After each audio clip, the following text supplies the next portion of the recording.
Hi everyone, सभी प्यारे प्यारे बच्चों का वार्म वेलकम है वाईटी योर इंग्लिश शूटर पे। मेरा नाम है अमन बहल। द हिंदू का फर्स्ट एडिटोरियल आज की क्लास में कवर होगा ट्रेजेडी ऑफ ए कॉमन्स। ये आर्टिकल लिखा गया है विकीपीडिया पे। आप सभी ने इस वेबसाइट को यूज़ किया होगा। इन्फॉर्मेशन का फ्री फ्लो इस वेबसाइट पे आपको मिलेगा। भारत में कुछ कारणों की वजह से ये वेबसाइट कंट्रोवर्सी में है, इस आर्टिकल में पढ़ने वाले हैं। आज की क्लास मिलेगी आपको एक्शन पैक्ड, बिल्कुल रोहित शेट्टी की मूवी की तरह। बहुत सारे ग्रामर कॉन्सेप्ट, बहुत सारी वोकैब इस क्लास में इंटीग्रेटेड है और सब कुछ बेसिक लेवल से करेंगे। क्लास को एक लाइक और एक शेयर जरूर से दें। जल्दी से लेक्चर को शुरू करते हैं। चैनल पे नए हैं तो सब्सक्राइब कर लेना ताकि रोज शाम को ये क्लास आपको मिल सके।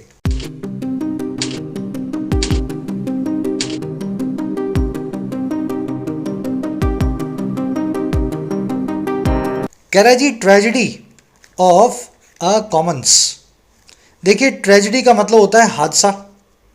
कॉमन समझते हैं, कॉमन कॉमन का मतलब होता है आम। कॉमन मैन मतलब आम आदमी। कॉमन के आगे जब आप एस लगा देते हैं ना, तो ये भी एक सिंगुलर नाउन ही बनता है। कॉमन्स वर्ड का मतलब अंग्रेजी में ऐसी ज़मीन, ऐसे रिसोर्सेज जो सभी के हैं, सभी के साझा हैं। जैसे हवा जो है वो सभी की है, पानी भी सभी का है, ज़मीन भी सभी की है। हो सकता है आपने अपना अलग प्लॉट खरीद रखा हो, लेकिन वैसे सड़क पे अगर आप कहीं भी निकलेंगे, पब्लिक प्रॉपर्टी होती है, सबकी साझी होती है। तो सबकी साझी प्रॉपर्टी के लिए कॉमन्स वर्ड अंग्रेजी में यूज़ होता है, सिंगुलर वर्ड है ये। कह रहा है जी कॉमन्स यानी सबके साझे रिसोर्सेज के साथ में एक हो रही है ट्रेजेडी या फिर हो रहा है हादसा। अब ये रिसोर्स कौन सा है, आगे अपने इस आर्टिकल में पढ़ने वाले हैं। विकीपीडिया की बात कर रहा है। टाइटल पैराग्राफ को देखते हैं। कह रहा है जी courts and the state must not throttle free flow of information. कह रहा है हमारी कोर्ट्स को यानी अदालतों को और हमारी स्टेट को, स्टेट का मतलब होता है राज्य। ये वर्ड आप बहुत बार देखते हैं। आसान भाषा में समझना हो तो सरकार को बोलते हैं state, government, central government, state government. कह रहे हैं हमारी अदालतों को और हमारी स्टेट को यानी सरकार को थ्रोटल नहीं करना है, गला नहीं घोटना है इंफॉर्मेशन के फ्री फ्लो का, इंफॉर्मेशन के खुले बहाव का। भाई 2025 में इंफॉर्मेशन फ्री होनी चाहिए। ऐसा ना हो किसी इंफॉर्मेशन के लिए आपको बहुत पैसा खर्चना हो। तो विकीपीडिया पे फ्री इंफॉर्मेशन मिलती है तो इसका गला क्यों घोटा जाए। चलिए, कोर्ट्स एंड द स्टेट दोनों बनेंगे सब्जेक्ट, प्लूरल सब्जेक्ट है। वर्ब है मस्ट नॉट थ्रॉटल। थ्रोटल का मतलब होता है किसी चीज़ का गला घोंटना, किसी चीज़ की आवाज़ को दबाना, उसको सप्रेस करना, उसका दमन करना, उसको चोक करना। ये वर्ड अभी आगे डिटेल में देखेंगे। सारे सब्जेक्ट्स मिलेंगे आपको ग्रीन कलर में, जैसे यहाँ पे कोर्ट्स एंड स्टेट मिला। सारी वर्ब्स मिलेंगी आपको पिंक कलर में। सब्जेक्ट वर्ब मेरे साथ पकड़ते जाना ताकि आप सेंटेंस का आत्मा को, भाई सेंटेंस की आत्मा क्या है, काम क्या हुआ और करने वाला कौन था या किसके ऊपर हुआ। तो सब्जेक्ट वर्ब जब पकड़ लेते हो तो सेंटेंस में 60% आपका काम पूरा हो जाता है। तो ये काम मेरे साथ आप ग्रीन और पिंक कलर को पकड़ते हुए चलेंगे। तो चलिए जल्दी से आगे बढ़े। जिन बच्चों को स्ट्रक्चर्ड मैनर में इंग्लिश लिखना सीखना है, आप ऐप को डाउनलोड करें, वाईटी ऐप। कमेंट सेक्शन में इस काम को लिंक दिया गया है। ऐप पे आपको कोर्सेज मिलेंगे, प्रीमियम कोर्सेज है, लेकिन नाम के प्रीमियम है। बहुत अफोर्डेबल कोर्सेज है, जैसे कि राइटिंग का कोर्स, जिसमें 60 से 70 घंटे में ये सारी ट्रिक्स यूज करते हुए आपको इंग्लिश में लिखना सिखाया जाता है। फायदा ले सकते हैं आप इस कोर्स का। अभी एक्सटेंडेड वैलिडिटी चल रही है इस पे। राइटिंग के साथ में आपको यूपीएससी का कोर्स मिलेगा आपका ऐप पे, जिसमें यूपीएससी के सारे एस्पेक्ट्स कवर्ड है। इंग्लिश में सीसैट, आंसर राइटिंग, डिस्क्रिप्टिव एसे, वोकैब, ग्रामर, एवरीथिंग। इस कोर्स का भी आप फायदा ले सकते हैं। बैंकिंग और एसएससी के भी प्रैक्टिस कोर्सेज अवेलेबल हैं, जिसमें एसएससी बैंक के हर वैरायटी के क्वेश्चन को सोल्व करना आपको सिखाया जाता है। प्रीलिम्स और मेंस दोनों इसमें कवर हो जाते हैं। ऐप का लिंक कमेंट सेक्शन में है। कोई क्वेरी हो तो ये नंबर है व्हाट्सएप, जिस पे आप व्हाट्सएप करके टीम से बात कर सकते हैं। चलिए वोकैब शीट है, थोड़ा जूम इन करता हूँ इसको। पहला जो वर्ड है वो है मजल या फिर मफल। देखिए, मजल और मफल दोनों का मतलब है किसी चीज़ की आवाज़ को दबाना। अगर आपने कभी गन्स के बारे में पढ़ा हो या कभी ज़िंदगी में पढ़ने का मौका मिले, तो गन्स के आगे एक साइलेंसर लगता है। साइलेंसर इसलिए लगाया जाता है कि गोली फायर करे, जब वो गन से गोली निकले तो उसकी आवाज़ ना हो। उसी साइलेंसर को अंग्रेजी में मजल बोलते हैं या मफल बोलते हैं। तो वहीं से हमने किसी की आवाज़ दबाने के लिए इस वर्ब का इस्तेमाल करना शुरू कर दिया। ठीक है, जैसे साइलेंसर गन की, बंदूक की आवाज़ दबा देता है ना।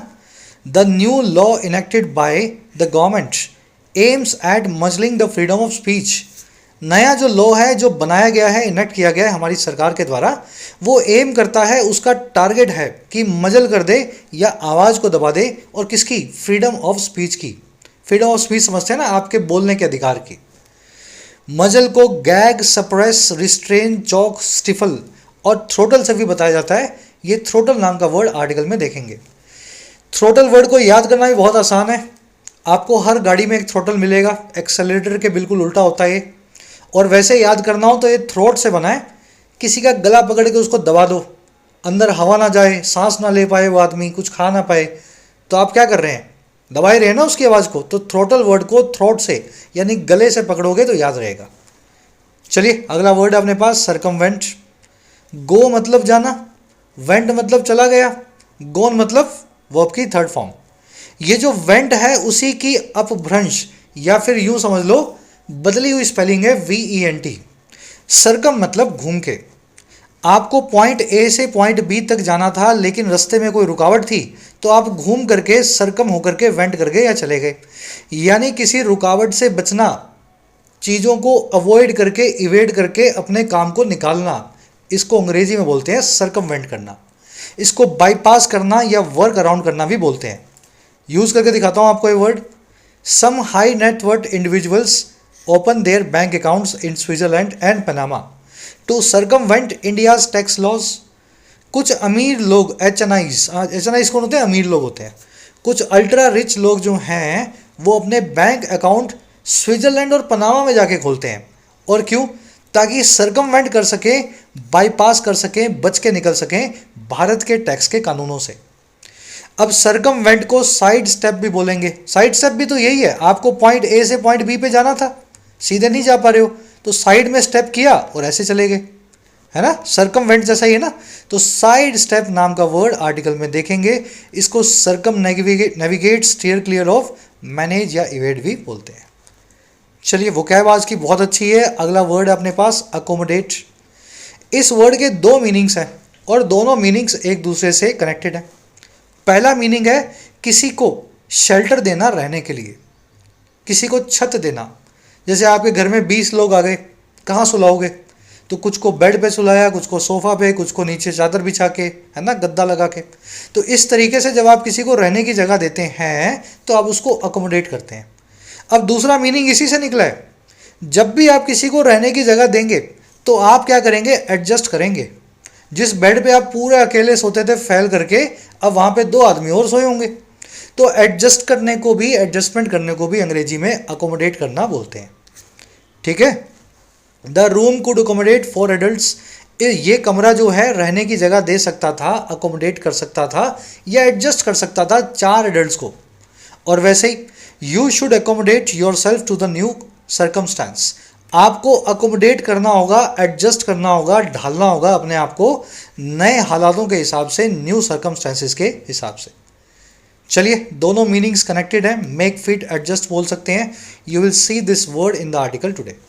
वोकैब पे टाइम इसीलिए लगा रहा हूं मैं ताकि आप चीज़ों को दिमाग में विजुलाइज कर सको। पिक्चर और एक, है ना, एक पूरी वीडियो आपके दिमाग में आनी चाहिए, तभी वोकैब याद होती है। अगला वर्ड है अपने पास प्लेंटिफ। देखो 3 वर्ड्स हैं, प्लेंटिफ, डिफेंडेंट और एपेलेंट। तीनों एक दूसरे से जुड़े हुए हैं। प्लेंटिफ वो आदमी है जो कोर्ट में जाकर के किसी केस को शुरू करवाए, किसी चीज़ की कंप्लेंट करे। तो प्लेंटिफ वो होता है a person who initiates courts proceedings. Plaintiff जिसकी कंप्लेंट करता है, जिसके ऊपर केस चलवाता है, वो आदमी होता है डिफेंडेंट। और अगर प्लेंटिफ को कोर्ट का फैसला समझ में ना आए या पसंद ना आए, उसके हिसाब से ना आए, और वो ऊपरी अदालत में चला जाए, तो वो प्लेंटिफ बन जाता है अपीलेंट। आसान है ना याद करना। आपने मेरे पे केस लगाया, आप बन गए प्लेंटिफ। केस मुझ पे लगा, मैं बन गया डिफेंडेंट, आपके सामने डिफेंड करूंगा खुद को। और अगर आप केस हार गए और आप और बड़ी कोर्ट में जाने लगे तो आप प्लेंटिफ से बन गए appellate. The court ruled that the defendant should pay the plaintiff $5,000। Court ने ये रूल किया, ये फैसला दिया कि जो डिफेंडेंट है, जिसके ऊपर केस चला था, वो पे करेगा केस चलाने वाले को, शिकायतकर्ता को, प्लेंटिफ को $5,000। तो चलिए तीनों वर्ड्स लॉ की वोकैबुलरी के हैं, कानून के। याद रखना लास्ट वर्ड अपने पास स्लाइट। ये स्लाइट वर्ड सबको पता होता है। स्लाइट का मतलब होता है छोटा सा, नन्ना सा, अदना सा। स्लाइट मिस्टेक मतलब छोटी सी मिस्टेक। ये जो स्लाइट वर्ड आप छोटा सा यूज करते हो ना, ये होता है एडजेक्टिवल फ्रेज, जो है एडजेक्टिव की फॉर्म में। नाउन की फॉर्म में स्लाइट का मतलब होता है इंसल्ट या डिसरिस्पेक्ट, किसी की बेइज्जती, किसी के साथ में, समझ गए ना। दोनों अलग मीनिंग्स हैं। एक ही वर्ड को नाउन फॉर्म में, एडजेक्टिव फॉर्म में अलग अलग तरीके से यूज करते हैं। She felt slighted because she hadn't been invited. उसने फील किया डिसरिस्पेक्टेड या स्लाइटेड क्योंकि उसको इनवाइट नहीं किया गया था, बुलाया नहीं गया था। वर्ब और नाउन फॉर्म में स्लाइट का मतलब है डिसरिस्पेक्ट या डिसरिस्पेक्ट करना। एडजेक्टिव फॉर्म में स्लाइट का मतलब होता है छोटा सा, नन्ना सा। तो आज वर्ब फॉर्म में इस वर्ड को आप देखेंगे। डिसरिस्पेक्ट करने को या फिर किसी की, समझ गए ना, डिसरिस्पेक्ट को एक और वर्ड से बताया जाता है अंग्रेजी में, कंटेम्प्ट। कंटेम्प्ट में क्या है, आप सामने वाले की डिसरिस्पेक्ट भी करते हो और उसको धिक्कार भरी नज़रों से देखते हो। आपके हिसाब से वो आदमी जो है उसको होना ही नहीं चाहिए, वो चीज़ बड़ी, समझ गए ना, इस तरह की है। तो कंटेम्प्ट नाम का वर्ड आर्टिकल में देखेंगे, स्लाइड का सिनोनिम है। 5 वर्ड्स डिटेल में हो गए। अब आ जाओ आर्टिकल में किस बारे में लिखा हुआ आपको बताएं। देखिए समरी ये है कि विकिपीडिया हम सभी ने यूज़ किया है। विकिपीडिया पे होता है फ्री फ्लो ऑफ इंफॉर्मेशन। ऐसा भी कहा जाता है कि विकिपीडिया पे जो चीज़ आपको मिले उसके ऊपर 100% आंख मूंद के भरोसा नहीं करना। और ये बात कौन कहता है? ये बात विकिपीडिया खुद कहता है। अब समझो कैसे। विकिपीडिया कोई आदमी नहीं चला रहा, ये सब हम लोग मिल के चला रहे हैं। मान लीजिए एक पेज बना दिया आपने, शाहरुख खान के बारे में कोई इन्फॉर्मेशन अगर आपके पास है तो आप उस पेज में एडिट कर सकते हैं और एडिट करके उस इंफॉर्मेशन को ऐड कर सकते हैं। और साथ ही साथ एडिट करने के वक्त आपको उसका एक प्रूफ देना होगा। वो इंफॉर्मेशन किसी न्यूज़पेपर में छपी हो, किसी रिसर्च पेपर में छपी हो, किसी जगह पे उसका कोई ना कोई डॉक्यूमेंट्री एविडेंस होना चाहिए। और जितना अच्छा एविडेंस होगा उतना ही आपका एडिट स्ट्रॉन्ग होगा। तो इसलिए विकिपीडिया खुद कहता है कि हम 100% अच्छी न्यूज़ और सही न्यूज़ नहीं देते हैं, लेकिन जो भी हमारे पेज पे आपको मिलेगा वो किसी इंसान ने प्रूफ के साथ ज़रूर डाला है और उस प्रूफ को आप लिंक में जाकर के चेक भी कर सकते हैं। रिसेंटली हुआ क्या, दिल्ली हाई कोर्ट ने विकिपीडिया को ऑर्डर दिया कि एक एशियन न्यूज़ इंटरनेशनल, इस संस्था के चैनल पे या इसके जो पेज पे इंफॉर्मेशन है वो इंफॉर्मेशन गलत है और जिस आदमी ने इंफॉर्मेशन डाली है उसको हमारे सामने पेश करो और फटाफट से इस चैनल को भी एडिट करो। विकिपीडिया का ये कहना है कि अगर आप ऐसा करेंगे तो हमारे प्रूफ्स का क्या होगा, और उस आदमी की अगर आपको हमने आइडेंटिटी दे दी तो फिर विकिपीडिया पे आकर के इंफॉर्मेशन शेयर कौन करेगा। हमने जो भी छापा है उसके पीछे कोई ना कोई प्रूफ था, आप उस प्रूफ को चेक करें, ना कि हमारी जो इंफॉर्मेशन है उसको झूठा बताएं। हमारा आर्टिकल भी यही कह रहा है कि ये फ्री फ्लो ऑफ इंफॉर्मेशन है विकिपीडिया, ऐसे प्लेटफॉर्म्स की हमें बहुत ज़रूरत है। दिल्ली हाई कोर्ट को इस फैसले को वापस लेना चाहिए, विकिपीडिया को परेशान नहीं करना चाहिए। आज की टोन है अलार्म्ड, अलार्मिंग। अलार्मिंग टोन का मतलब है आप अपनी चिंता जता रहे हो किसी चीज़ पे, आपको लग रहा है कि कोई चीज़ बहुत गलत हो रही है, उस पर आप वरीड हैं, तो वरीड टोन में लिखा हुआ आर्टिकल है। तो चलिए शुरू करते हैं, बड़ा इंटरेस्टिंग आर्टिकल है। कह रहा है जी वाइल, अच्छा शुरू करने का तरीका क्या है, वीडियो को करना है पॉज, पहले खुद से पढ़ना है, मीनिंग निकालना है जितना निकाल सको, फिर जब मैं पढ़ने लगूं तो मेरे साथ अपना मीनिंग मैच करना, ठीक है। खुद से कर लेना जवानों, पहले ये वाला काम जरूर किया करो। कह रहा है जी while ordering the Wikimedia Foundation to undo changes on the Wikipedia page on Asian News International, the Delhi high court said people at large have a tendency to accept statements made on Wikipedia web pages as gospel truth। एक ही sentence है, लंबा है।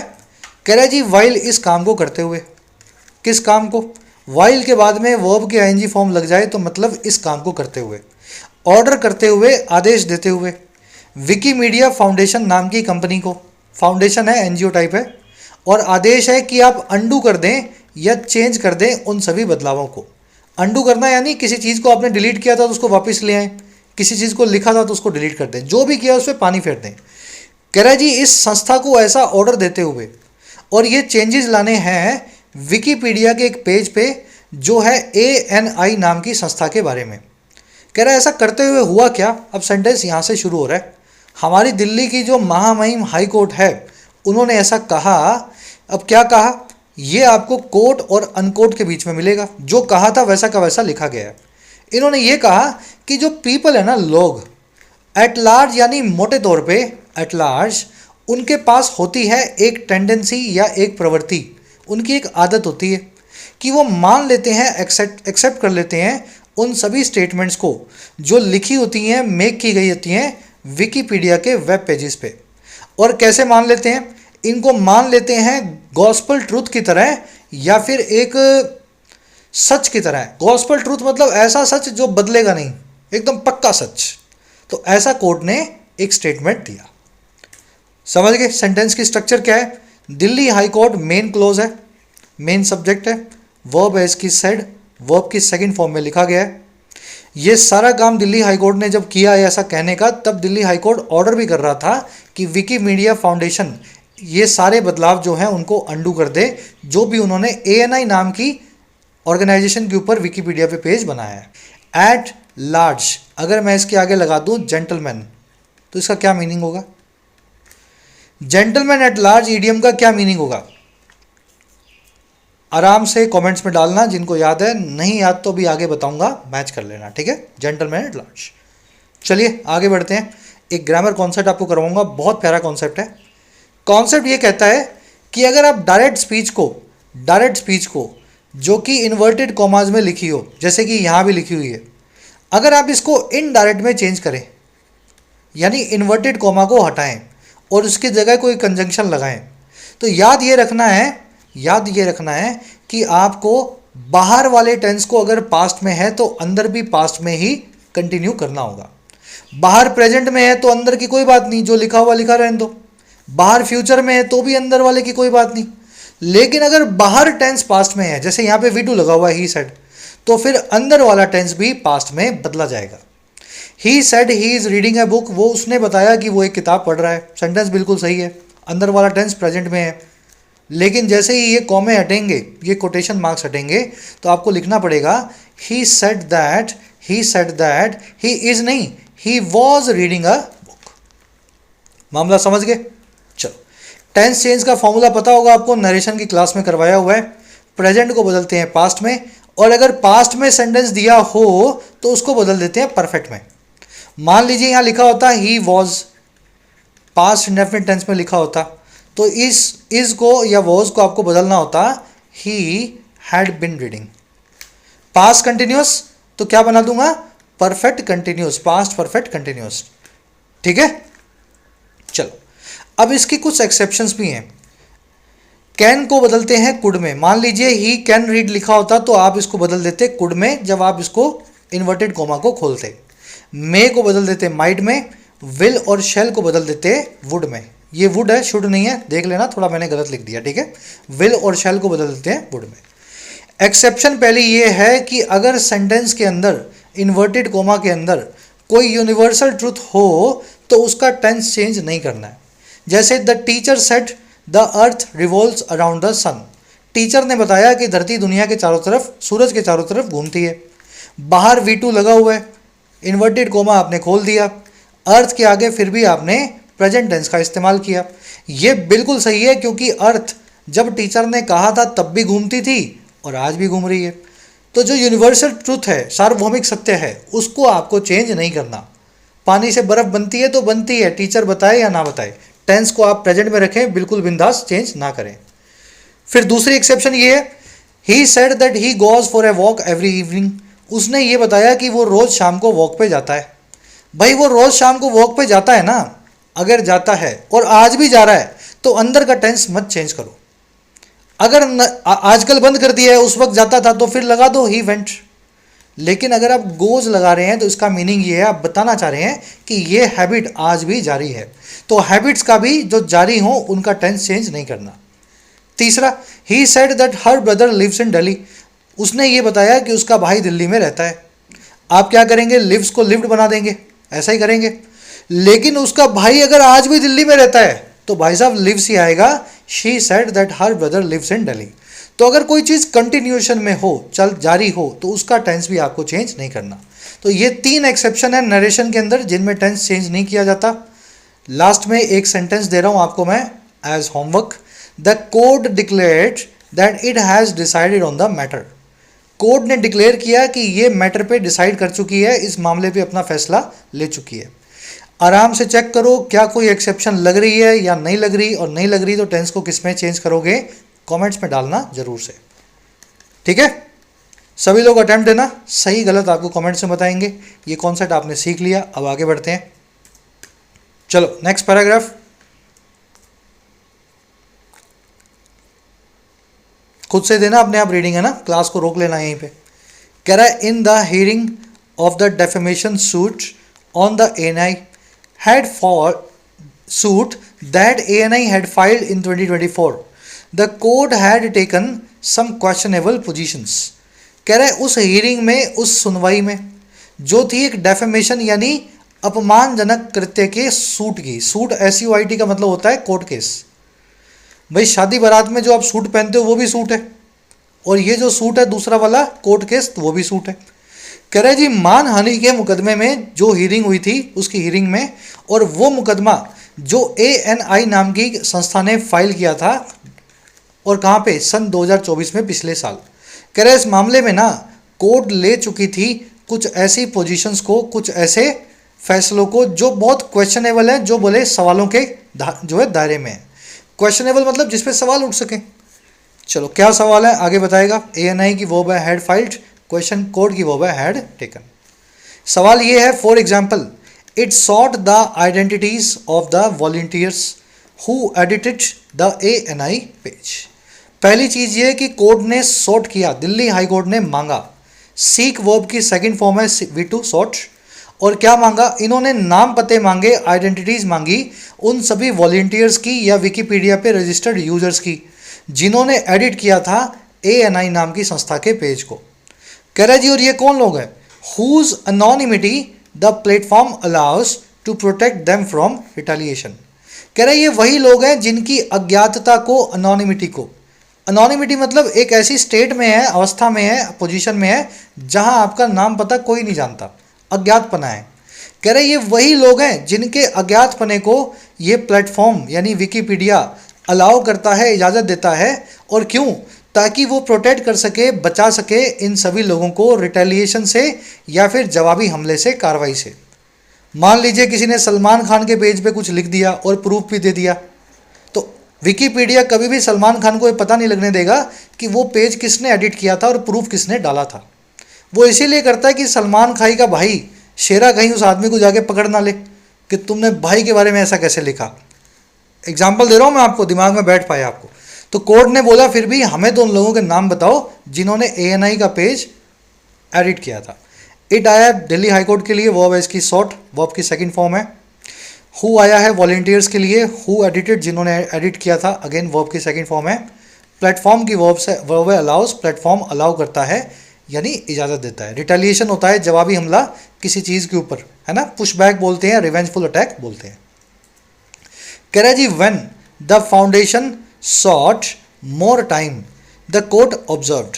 कह रहे इस सवाल के जवाब में जब विकीमीडिया फाउंडेशन ने, इस संस्था ने सॉट किया यानी सीख किया, मांगा, और वक्त यानी मोर टाइम, तो कोर्ट ने ये ऑब्जर्व किया, कोर्ट का ये ऑब्जर्वेशन था, और क्या था, we will close your business transactions hair.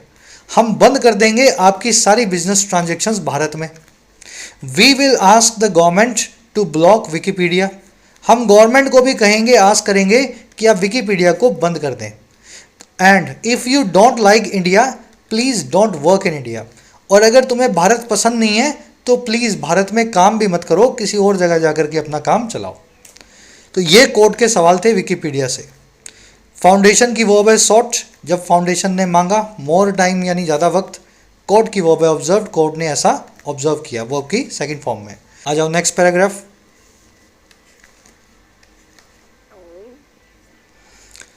चलिए, कह रहे the foundation had appealed for its right to safe harbour under the information technology act 2000।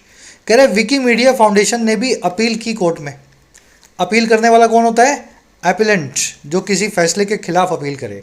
और किस लिए की इन्होंने अपील, अपने उस राइट के लिए जो है हक सेफ हार्बर का। सेफ का मतलब है महफूज, हार्बर का मतलब है पनाह। तो एक सेफ हार्बर का एक कानून बना हुआ है सभी सोशल मीडिया प्लेटफॉर्म्स के लिए, तो उसी के अंतर्गत इन्होंने भी अपील किया। और किस कानून कहाँ बना हुआ है ये? आईटी एक्ट 2000 के अंडर में ये कानून बना हुआ है। कह रहा है जी but the court concluded in favour of the plaintiff.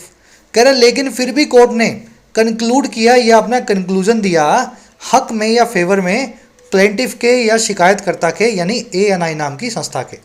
और क्यों? Because it observed statements on the page pertaining to the plaintiff are all source from editorials and opinionated pages. कह रहा है वो इसलिए दिया क्योंकि इट ने यानी कोर्ट ने ये पाया या ऑब्जर्व किया कि जो भी स्टेटमेंट्स थी, विवादास्पद जो भी बयान थे इस विकिपीडिया पेज पे एएनआई नाम के संस्था के, और जो पर्टेन टू करते थे या जुड़े हुए थे प्लेंटिफ से, एएनआई से, कह रहा है वो सभी के सभी हैं सोर्स किए गए या लाए गए या तो किसी एडिटोरियल से या फिर किसी ऐसे वेबसाइट से जहाँ पे लोग अपनी ओपिनियन लिखा करते हैं। तो कोर्ट ने बोला ये तो इन्फॉर्मेशन ही नहीं है, आपने कैसे छाप दिया इसको इन्फॉर्मेशन बना के? ये सारी इन्फॉर्मेशन जो आपने छापी है ये तो किसी एडिटर ने एडिटोरियल लिखा था, उसकी खुद की ये पर्सनल व्यूज़ हैं जो आप विकिपीडिया पे लिख करके बैठे हो। चलिए, फाउंडेशन की वर्ब है had applied, past perfect tense में काम हो चुका था। कोर्ट की वर्ब है कंक्लूडेड, कोर्ट ने ऐसा कंक्लूजन दिया। इट आया कोर्ट के लिए, वर्ब है इसकी ऑब्जर्व, कोर्ट ने ऐसा ऑब्जर्व किया। स्टेटमेंट्स की वर्ब है आर, सोर्स्ड, स्टेटमेंट्स को सोर्स किया गया है या कहीं से लाया गया है। कह रहा है जी Wikipedia is written and maintained by volunteers who are expected to follow the platform's guidelines. कह रहा है जो विकिपीडिया नाम की वेबसाइट है ना, ये लिखी गई है या लिखी जाती है और मेंटेन भी की जाती है आपके और मेरे जैसे लोगों के द्वारा, वॉलंटियर्स के द्वारा। वॉलंटियर वो आदमी है जिसने विकिपीडिया पे रजिस्टर किया हुआ है, इधर उधर से इन्फॉर्मेशन लाएगा, विकिपीडिया पे उसका प्रूफ देगा और इस इन्फॉर्मेशन को ऐड कर देगा। तो कह रहे विकिपीडिया आपके और मेरे जैसे लोग चलाते हैं और जिनसे ये एक्सपेक्टेड भी है, आशा भी है कि वो फॉलो करेंगे इस विकिपीडिया प्लेटफॉर्म की गाइडलाइंस को या terms and condition and rules को।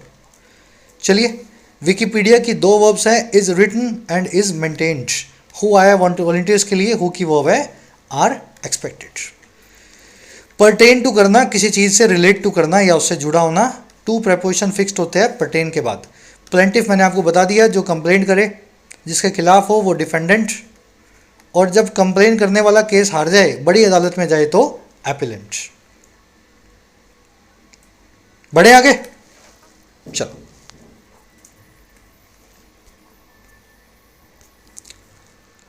ऑलराइट, कह रहे जी अनलाइक न्यूज़पेपर्स और scientific journals the encyclopedia does not purport to publish new information. कह रहे जी बिल्कुल उल्टा, अनलाइक अखबारों के और साइंस की मैगजीन्स के, साइंटिफिक जर्नल्स के, कह रहा है उनसे बिल्कुल उल्टा ये जो एनसाइक्लोपीडिया है, विकिपीडिया को बोलते हैं एनसाइक्लोपीडिया। एनसाइक्लोपीडिया मतलब एक ऐसा रिसोर्स जहाँ पे आपको हर चीज़ के बारे में इंफॉर्मेशन मिले। तो कह रहे हैं विकिपीडिया, एनसाइक्लोपीडिया जो है वो परपोर्ट करता ही नहीं है, वो ऐसा क्लेम करता हुआ दिखता ही नहीं है। परपोर्ट करना यानी कोई दावा ठोकते हुआ दिखाई देना। और क्या परपोर्ट नहीं करता है कि हम पब्लिश करते हैं कोई भी नई इंफॉर्मेशन।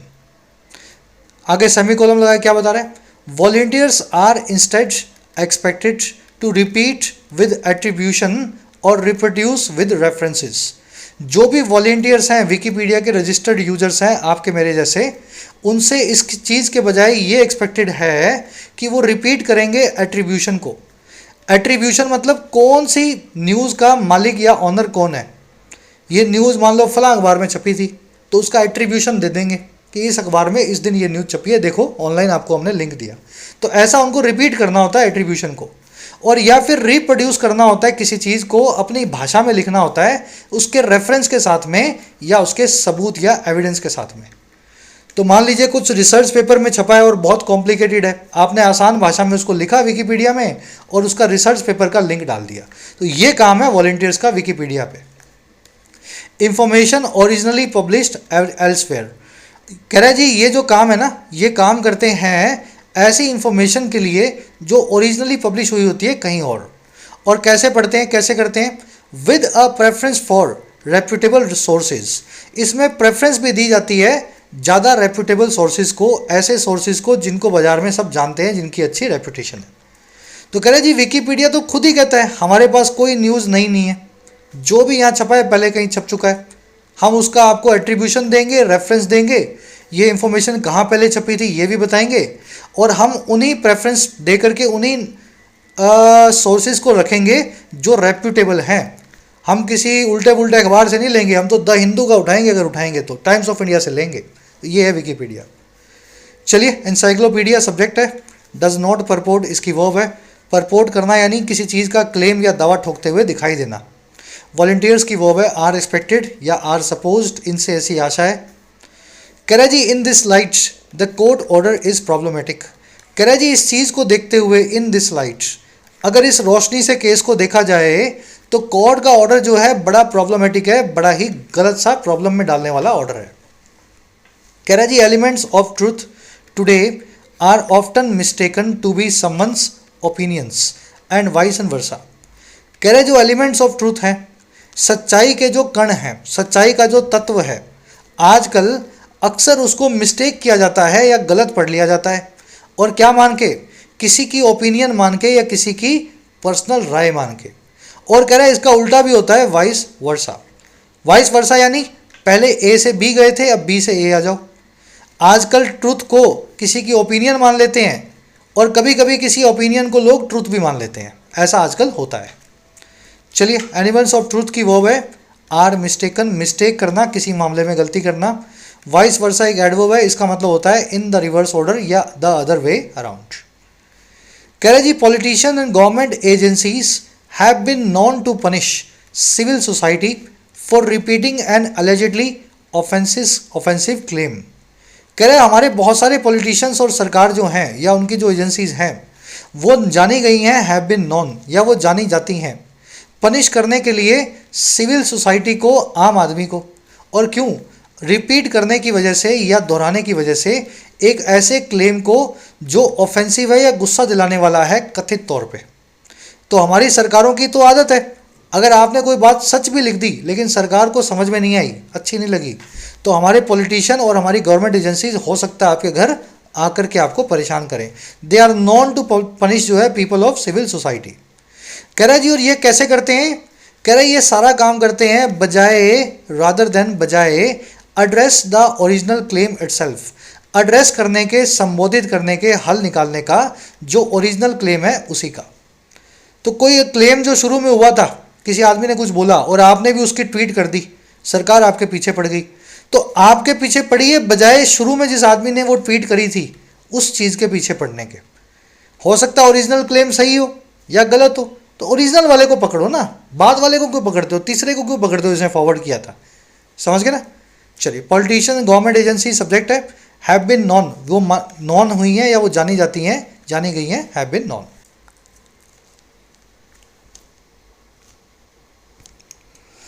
कह रहे जी opinions are rejected even as data is withheld to deny those who express them opportunities to align them with verifiable facts। कह रहे लोगों की ओपिनियंस को भी रिजेक्ट कर दिया जाता है, और कब? कह रहे वहीं दूसरी तरफ जब इवन एज डेटा को भी लोग विदहेल्ड करते हैं या डेटा को भी सरकारें अपने पास रोक करके छुपा के रखती हैं। और क्यों? ताकि वो डिनाई कर सके, मना कर सके। और क्या चीज़? देखो ये बीच वाला है ना, सबका सब छोड़ दो, भूल जाओ। अभी बताता हूँ क्यों। सरकारें डेटा को तब विदल्ट करती हैं ताकि वो मना कर सकें कोई भी मौका, कोई भी अपॉर्चुनिटी जो है अलाइन करने की या हिसाब से बनाने की इन ओपिनियंस को विद को वेरिएबल फैक्ट्स के, वेरीफाइबल तथ्यों के। तो अगर आपने कोई ऐसी बात बोल दी है जो सरकार को पसंद नहीं आई और वो बात सच भी है, उसके पीछे कुछ डेटा भी है, तो सरकार पता क्या करेगी? पहले तो आपको परेशान करेगी, आपके घर पुलिस भेजेगी, एग्जाम्पल दे रहा हूँ मैं। दूसरा, वो डेटा भी बाहर नहीं आने देगी जिससे आप अपनी बात को सच साबित कर सको, आपको पागल करार दे देगी। तो ये सरकारें जो है अक्सर करती हैं। ओपिनियंस की वर्ब है आर रिजेक्टेड, डेटा की वर्ब है इज विदहेल्ड। विदहेल्ड बना है विद होल्ड से, विद मतलब साथ में, होल्ड मतलब पकड़े रखना, किसी चीज़ को अपने पास ही पकड़े रखना, आगे ना जाने देना। To refuse to release something is withhold. अब देखो बीच में क्या लिखा हुआ है, देखिए इनको डिनाई करती है सरकार अपॉर्चुनिटी अपने ओपिनियन को प्रूव करने की, और ये वो लोग हैं दोज हु एक्सप्रेस देम, जो इन ओपिनियंस को एक्सप्रेस करते हैं, पहली बार कहीं पे लिख करके बताते हैं। समझ गए ना? तो डिनाई अपॉर्चुनिटीज आपस में जुड़ा हुआ है। I deny opportunities to you, लेकिन किनको वो बीच में लिखा गया है, डिनाई दोज हु एक्सप्रेस। कह रहा है in this case the court had expressed concern for ANI's credibility. इस केस में कोर्ट ने एक्सप्रेस किया था या दिखाया था, है ना, बताया था, जताया था अपनी चिंता को ANI नाम की संस्था की क्रेडिबिलिटी को लेकर के, उसकी भरोसेमंदी या ट्रस्टवर्दीनेस को लेकर के। और किस चीज़ को कह रहा है, whether volunteers who edited the ANI page has followed the platform's guidelines in letter and spirit. Court ने यह भी कंसर्न एक्सप्रेस किया कि वेदर हाँ या ना वो रजिस्टर्ड विकीपीडिया यूजर्स जिन्होंने एडिट किया था ANI के पेज को, क्या उन्होंने फॉलो किया था प्लेटफॉर्म की सभी गाइडलाइंस को बिल्कुल सही तरीके से, लेटर एंड स्पिरिट। ये वर्ड जानते हैं ना फ्रेज, लेटर एंड स्पिरिट मतलब जो लिखा हुआ है वो भी मानना है और जो उसके पीछे का इरादा है वो भी समझ के उसको भी मानना है। तो ये दोनों चीज़ों में कोर्ट को बहुत कंसर्न है। एक और चीज़ भी है कोर्ट के कंसर्न की, तीसरी ये, and whether the opinion as expressed on the page could be allowed to stand, कि जो ओपिनियन जो एक्सप्रेस्ड है विकीपीडिया के पेज पे, क्या उसको अलाउ भी किया जाए कि वो स्टैंड रहे, खड़ी रहे। तो इन तीनों चीज़ों पे कोर्ट ने अपना कंसर्न जताया है। कोर्ट की वर्ब है हैड एक्सप्रेस्ड, वॉलंटियर्स आप समझते हैं उनकी वर्ब है had followed, whether they had followed the platform's guidelines. Who आया वॉलंटियर्स के लिए, हु की वर्ब है एडिटेड, ओपिनियन की वर्ब है कुड बी अलाउड। चलो आ जाओ नेक्स्ट पैराग्राफ।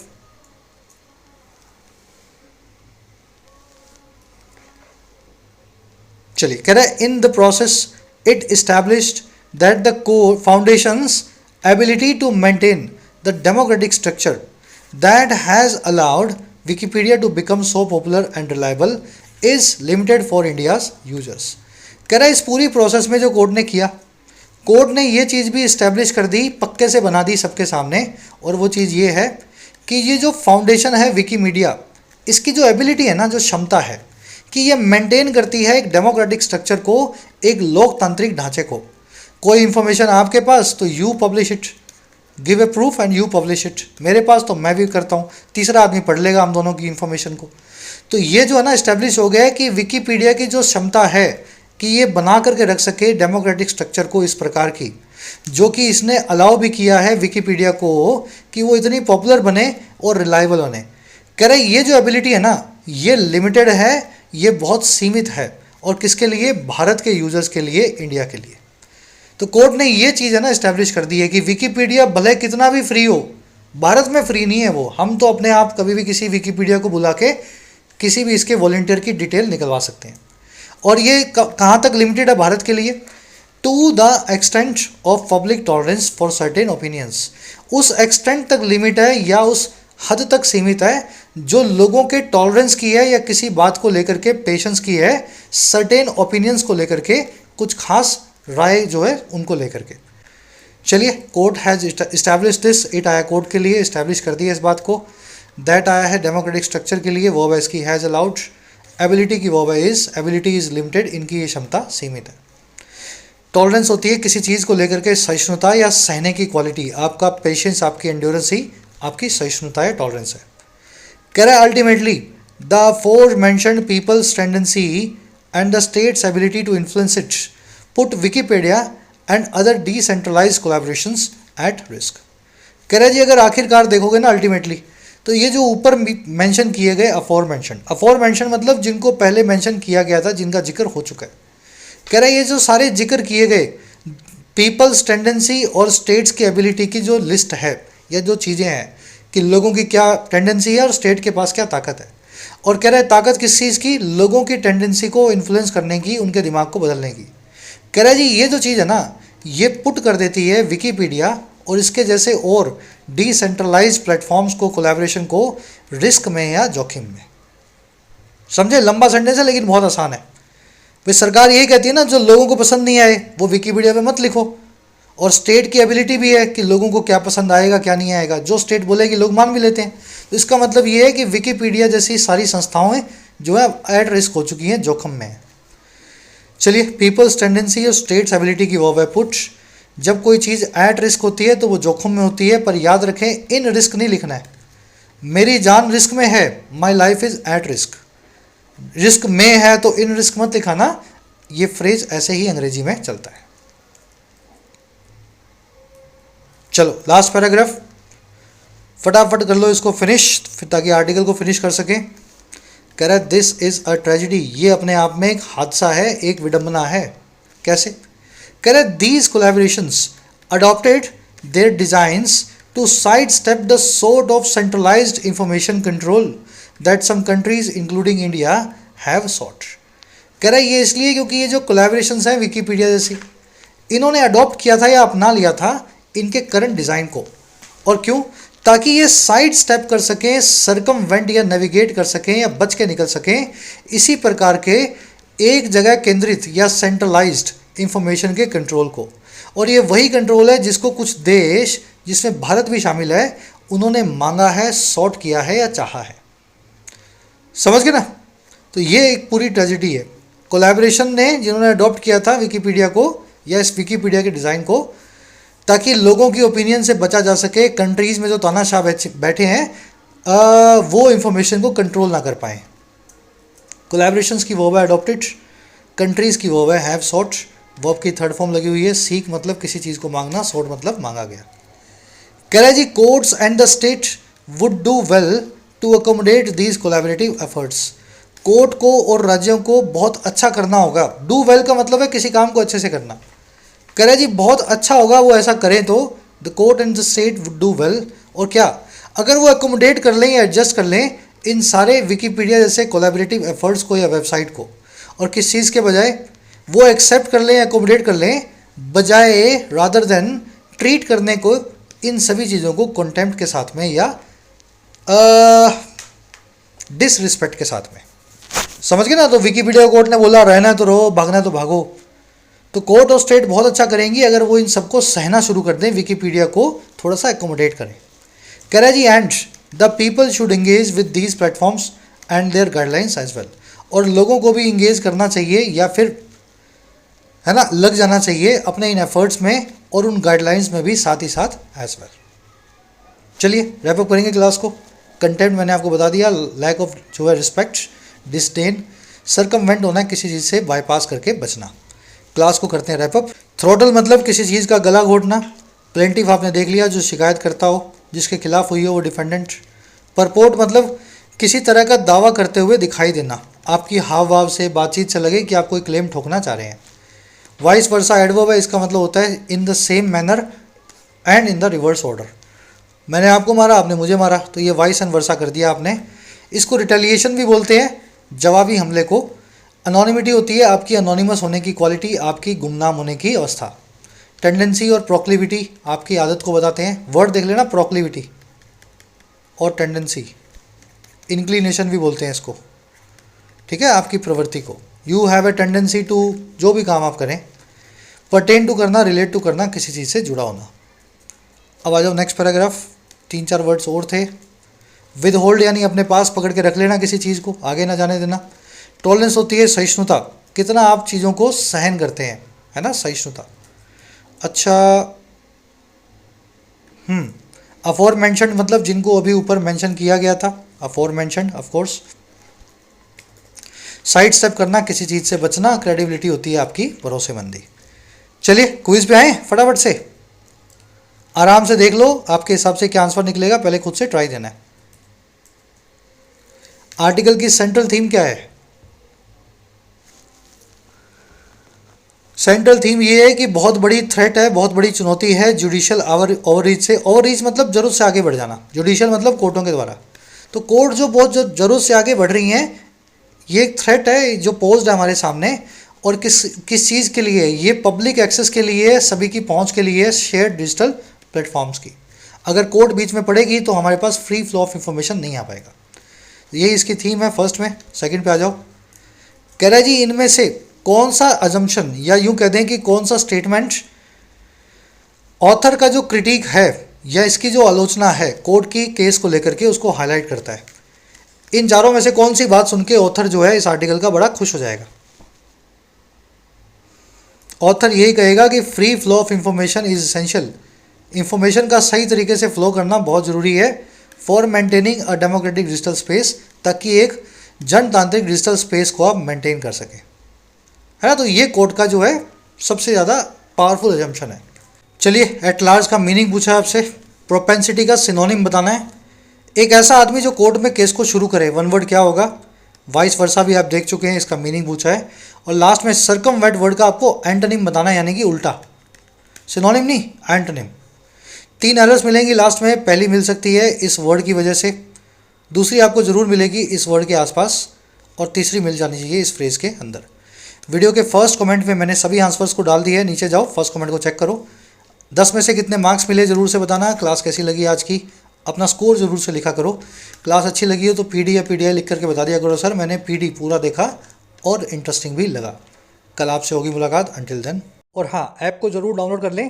कमेंट सेक्शन में ऐप का लिंक दिया गया है। जो भी कोर्स आपकी नीड है, अफोर्डेबल प्राइस में आप अपने एग्जाम को प्रिपेयर कर सकते हैं, एसएससी, बैंकिंग, यूपीएससी या स्टेट पीएससी एग्जाम को।